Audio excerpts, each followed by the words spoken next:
Assalamualaikum warahmatullahi wabarakatuh. Bismillahirrahmanirrahim. Alhamdulillahirrabbilalamin. Wassalatu wassalamu ala asyrafil anbiya'i wal mursalin wa ala alihi wa sahbihi ajma'in. Amma ba'd. Perkenalkan, nama ulun Muhammad Man Hakim, NIM 2001 01 02 07 01. Bismillahirrahmanirrahim. Apa itu kognisi? Kognisi berasal dari kata kognitif, yang berarti hal yang berhubungan dengan pengamatan. Dalam ilmu psikologi sendiri, kognisi merupakan bagian dari gejala jiwa manusia. Kognisi merupakan gejala pengenalan yang terdiri dari penghayatan, pengamatan, dan tanggapan asosiasi, reproduksi, apersepsi, ingatan, fantasi, dan berpikir intelijensi. Bagaimana mengamati dan memahami kognisi? Kognisi dapat dipahami sebagai proses mental karena kognisi mencerminkan pemikiran dan tidak dapat diamati secara langsung. Oleh karena itu, kognisi tidak dapat diukur secara langsung, namun melalui perilaku yang ditampilkan dan dapat diamati. Misalnya kemampuan anak yang mengingat angka dari 1 sampai 20 atau kemampuan untuk menyelesaikan teka-teki, kemampuan menilai perilaku yang patut dan tidak untuk diimitasi. Dan apa-apa gejala kognisi? Yang pertama, pengindaran. Kedua, pengamatan, tanggapan atau persepsi. Yang ketiga, reproduksi, asosiasi, dan apersepsi. Yang keempat adalah fantasi. Yang kelima, ingatan atau memori. Yang keenam, lupa. Yang ketujuh, berpikir. Yang kedelapan, intelijensi atau intelek. Apa pengertian pengindaraan dan contohnya? Pengindaraan ialah penyaksian indera kita atas rangsangan yang merupakan suatu kompleks atau yaitu suatu kesatuan yang kabur, tidak jelas. Dalam pengindaran, bagian-bagian atau unsur-unsur dari rangsangan yang belum terurai masih menjadi satu, bahkan diri kita pun seakan-akan termasuk di dalamnya. Jadi jiwa kita pasif, misalnya pengendaraan kita atas siur di jalan raya, panas terik matahari yang kita rasakan waktu kita asik bermain dan sebagainya. Ada berapa bagian pengindaran yang ada di dalam diri kita? Penginderaan yang ada di dalam diri kita yang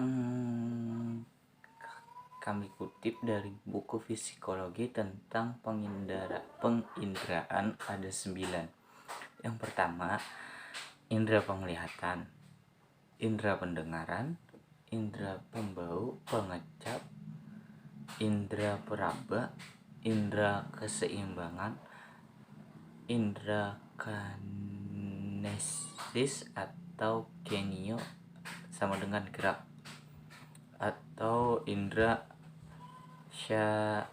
syestesi atau indera penyerta. Yang keenam, apa itu pengamatan? Yaitu manusia mengenal dunia ini secara real, baik dari dirinya sendiri maupun dunia sekitarnya, di mana dia ada, dengan melihatnya, mendengarnya, membawanya, atau mengecapnya. Cara mengenal objek yang demikian itu disebut mengamati, sedangkan melihat, mendengar, dan seterusnya disebut modalitas pengamatan. Hal ini itu dialami dengan sifat-sifat di sini, kini, sendiri, dan bermateri. Jadi, apa sih pengertian pengamatan? Pengamatan ialah proses mengenal dunia luar dengan menggunakan indera. Dan dapat juga diartikan pengamatan adalah hasil pembuatan jiwa secara aktif dan penuh perhatian untuk menyadari adanya perangsang. Apa itu tanggapan berserta definisi dan contohnya? Tanggapan adalah kesan-kesan yang dialami jika perangsang sudah tidak ada. Jika proses pengamatan sudah berhenti dan hanya tinggal kesan-kesannya saja, peristiwa sedemikian ini disebut dengan tanggapan.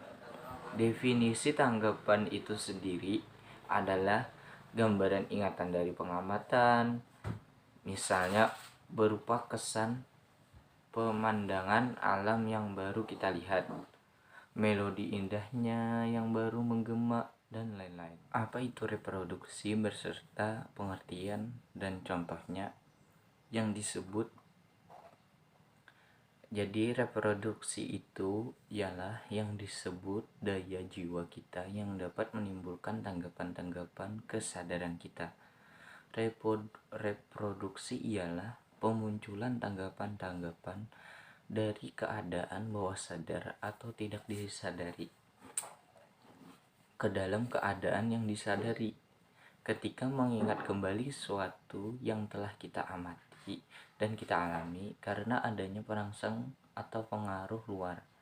Reproduksi juga dapat muncul dengan sendirinya atau tidak sengaja, ataupun tidak ada sebab, jadi secara spontan muncul dalam kesadaran. Misalnya tanpa sebab tertentu muncullah peristiwa pedih yang mengingatkan pada masa-masa lalu.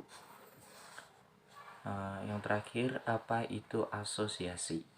Asosiasi adalah tanggapan, ialah sangkut paut antara anggapan satu dengan yang lainnya di dalam jiwa. Tanggapan yang berasosiasi bercenderungan untuk memproduksi, artinya kan apabila yang satu disadari maka yang lain ikut disadari juga. Sekian dari saya, salah hilapnya mohon maaf. Wabillahi taufiq wal hidayah. Wassalamualaikum warahmatullahi wabarakatuh.